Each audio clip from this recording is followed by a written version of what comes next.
ఈ రోజే డౌన్లోడ్ చేయండి. మీ ఫేవరెట్ షోస్ చూడండి. శ్రీనుబాబు నా మెడలో తాళి కట్టి నన్ను పెళ్లి చేసుకోవాలి. అదంతా నీ వల్ల అవుతుందా బాబాయ్? బాబాయ్ కాదు కదా బాబాయ్.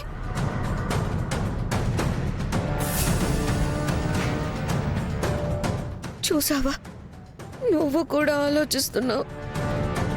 వదిలేయండి, నన్ను వదిలేయండి, నేను చచ్చిపోవాలి. చారు ఆగు. ఏంటి చారు, ఏంటి తొందరపాటు?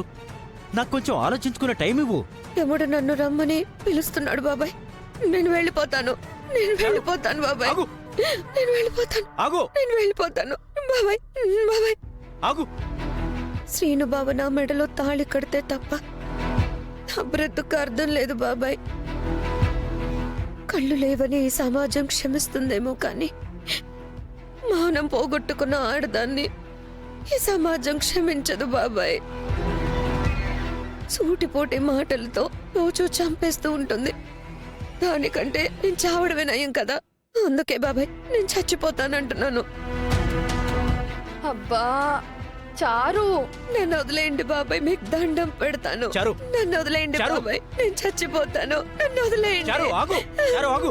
నీకు కావాల్సింది సీను చేత నీ మెళ్ళో తాళి కట్టించడమే కదా. అవును బాబాయ్, కానీ అది జరగని పని కదా. నాకు అర్థమైపోయింది.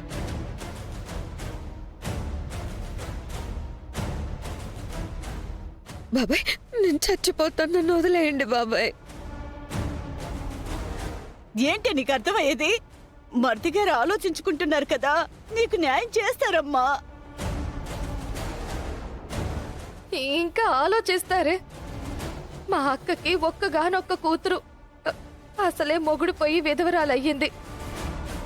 దానికి మనమే న్యాయం చెయ్యాలండి.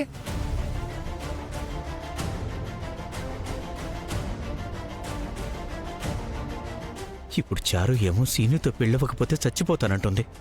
ఈ అమ్మాయికి ఏమన్నా అయితే మళ్ళీ అన్నయ్యకే మాట వస్తుంది. అన్నయ్య తీసుకొచ్చి ఈ అమ్మాయిని ఇంట్లో పెట్టారు. ఇప్పుడు ఏం చెయ్యాలి?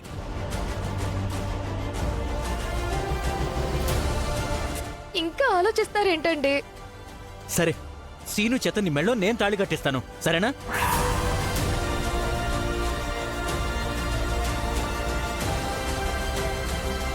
బాబాయ్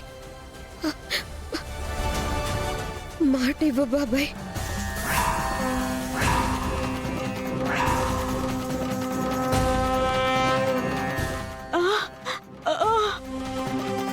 బాబాయ్ బాబాయ్ మాట ఇవ్వు బాబాయ్.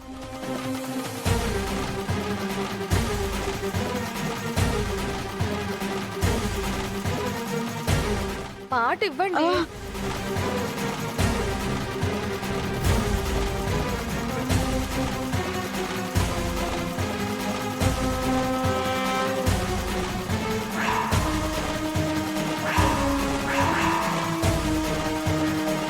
మాటిస్తున్నాను చారు, సీనితో నీకు పెళ్లి చేసే బాధ్యత నాది.